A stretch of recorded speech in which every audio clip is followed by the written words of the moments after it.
The Mohawk Institute in Brantford, Ontario, was just one of about 130 residential schools operated in Canada for over a century as a result of its policy to assimilate Indigenous people.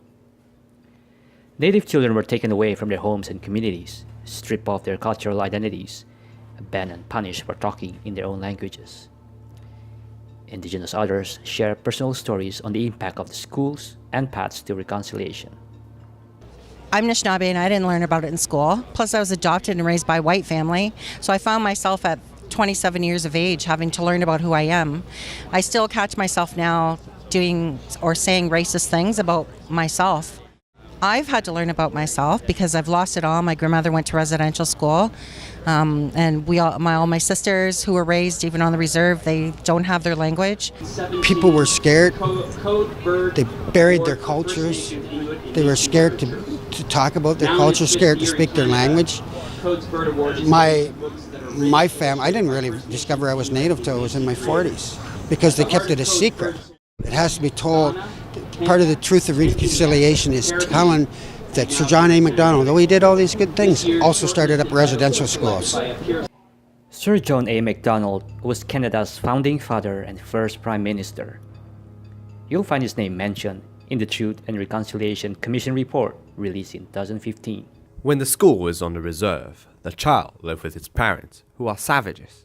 And though he may learn to read and write, his habits and training and mode of thought are Indian. He is simply a savage who can read and write.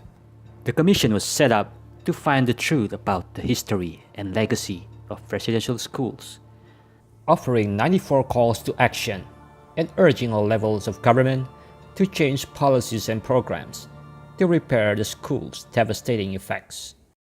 Lee Miracle, author and University of Toronto's Indigenous Studies professor, has this to say about the TRC report.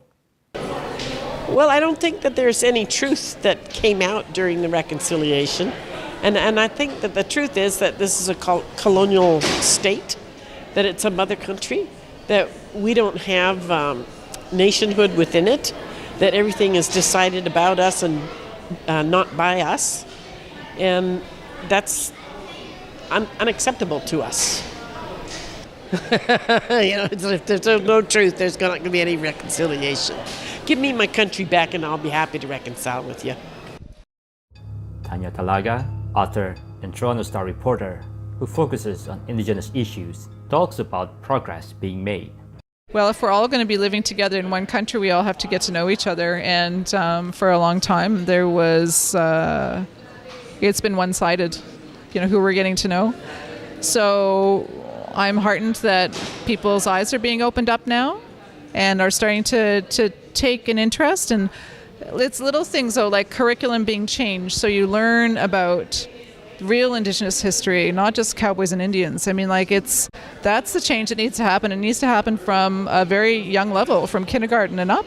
Daniel David Moses, author and playwright, talks about one of the things you can do. Learn the stories of the people who are here, learn what this place means. We use words like Toronto and Ottawa all the time. They're from Indigenous languages. Yeah, what do they actually mean? Find out.